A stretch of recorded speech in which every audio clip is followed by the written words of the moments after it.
ஒரு ஊரில் ஒரு ஏழை விவசாயி இருந்தானாம். அவன் பேர் ராஜுவான். அவன் பொண்டாட்டி பேர் லக்ஷ்மியா. அவங்களுக்கு ஒரு அழகான சின்ன பொண்ணு இருந்தாளாம். அவ பேர் ஜானுவான். அந்த ஜானுனா ராஜுவுக்கு ரொம்ப பிடிக்குமா. ஒரு நாள் ராஜு மரம் வெட்டுறதுக்காக காட்டுக்கு போனானா. அங்கே பக்கத்தில் ஒரு மந்திரக்காடு இருந்துதான். ஆஹா, பார்த்து ரொம்ப ஆச்சரியப்பட்டானா.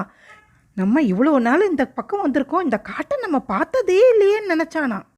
அப்போ அங்கே ஒரு தேவதை தான் துணி முள்ளு மரத்தில் மாட்டிட்டு எடுக்க முடியாமல் ரொம்ப கஷ்டப்பட்டாளாம். அப்போ ராஜு சொன்னானா, நான் உனக்கு ஹெல்ப் பண்ணவா தேவதையேன்னு கேட்டானா. அதுக்கு தேவதை, சரி, எனக்கு இந்த துணியை எடுத்து விட ஹெல்ப் பண்ணேன் அப்படின்னு சொன்னாலாம். உடனே ராஜுவும் வேகமாக போய் மெல்லமாக துணி கிழியாமல் அழகாக அதை எடுத்து விட்டானாம். தேவதையும் ரொம்ப சந்தோஷம் அடைஞ்சாலாம். அப்போ தேவதை விவசாயிக்கு, ரொம்ப நன்றி விவசாயி, நான் எவ்வளோ நேரம் கஷ்டப்பட்டேன் இதை எடுக்க முடியாமல் துணியை அப்படின்னாலாம். அப்போ விவசாயி சொன்னானா, நான் உனக்கு ஹெல்ப் பண்ண மாதிரி நீயும் எனக்கு வரம் ஏதாவது கொடுக்கணும் அப்படின்னு கேட்டானா. அப்போ தேவதை சொன்னாலாம், உனக்கு என்ன வரம் வேணும் கேளு அப்படின்னாலாம். அதுக்கு விவசாயி, நான் வீட்டில் போய் என் பொண்டாட்டிகிட்ட கேட்டுட்டு நாளைக்கு என்ன வரன்னு சொல்கிறேன், அந்த வரத்தை நீ எனக்கு தரணும்னு சொன்னானா. வீட்டுக்கு போன ராஜு தான் பொண்டாட்டிக்கிட்ட எல்லா விவரத்தையும் சொல்கிறானா. காட்டில் அந்த தேவதை கஷ்டப்பட்டதும் தான் ஹெல்ப் பண்ணதையும் எல்லாம் சொல்லும் போது தேவதை தனக்கு வரம் ஒன்று கொடுக்குறதா சொன்னதும் சொன்னானா. எனக்கு என்ன வரம் கேட்குறதுனே தெரியல, நீ தான் ஒரு ஐடியா சொல்லு அப்படின்னு சொன்னாலாம். அப்போ லக்ஷ்மி சொன்னாலாம், கேட்க வேண்டியது தானே, தங்கம் வைரம் எல்லாம் கொடுங்கன்னு சொல்லிட்டு.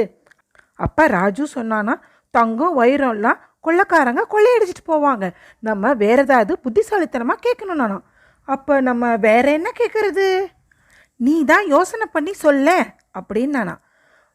அப்போ லக்ஷ்மி சொன்னாலாம், தொட்டதெல்லாம் தங்கமானோன்னு சொல்லி கேளுங்களேன், இது ரொம்ப நல்ல ஐடியாவே இருக்கே எனக்கு அப்படின்னா.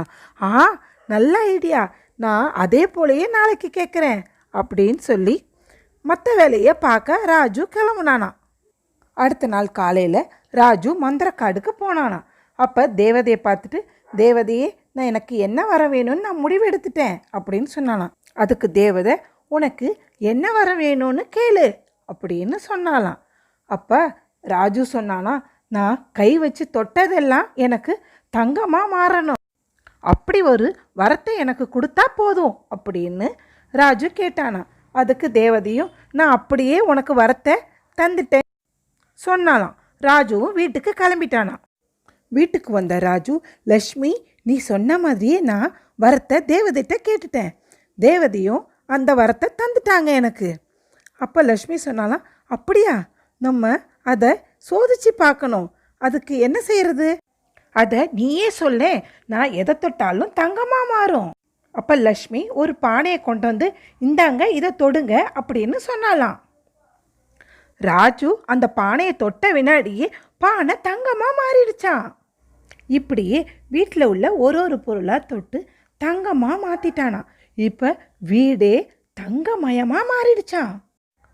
ராஜு குடும்பமும் இப்போ பணக்கார குடும்பமாக மாறிடுச்சான். ஒரு நாள் ராஜு தங்க பொற்காசுகளை எண்ணிக்கிட்டு இருந்தானா, எவ்வளவு இருக்குன்ட்டு. அப்போது அவன் பொண்ணு ஜானு ஸ்கூல்லேருந்து அப்போ தான் திரும்பி வந்தாலாம். அப்பா அப்படின்னு சொல்லி ஆசையாக ராஜுக்கிட்ட ஓடி வந்தாலாம். ராஜுவும் தன்னை மறந்து குழந்தைய ஆசையாக தூக்கி கொஞ்ச ஆரம்பிச்சானா. அவன் கைப்பட்ட உடனே குழந்தை ஜானு தங்கமாக மாறிட்டாளாம்.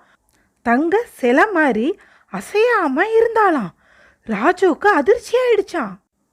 அடடா, நம்ம பேராசையால் நம்ம குழந்தைய இழந்துட்டோமே இப்போ அப்படின்னு அழ ஆரம்பிச்சானா. அப்போ லக்ஷ்மி சொன்னாலாம், நம்ம பேராசையால் நம்ம குழந்தை இப்படி ஆயிடுச்சே, நமக்கு பணம் வேண்டாம், நகை வேண்டாம், நம்ம குழந்தை நம்ம கூட இருந்தாவே போதும், நீங்கள் அந்த தேவதைகிட்ட போய் எப்படியாவது குழந்தைய பழையபடி மாற்றி வாங்கிட்டு வாங்க அப்படின்னு சொன்னாலாம். அதுக்கு ராஜுவும், சரி, நான் அப்படியே செய்கிறேன்னு சொல்லிட்டு குழந்தையை தூக்கிட்டு தேவதையை பார்க்க கிளம்புனானா.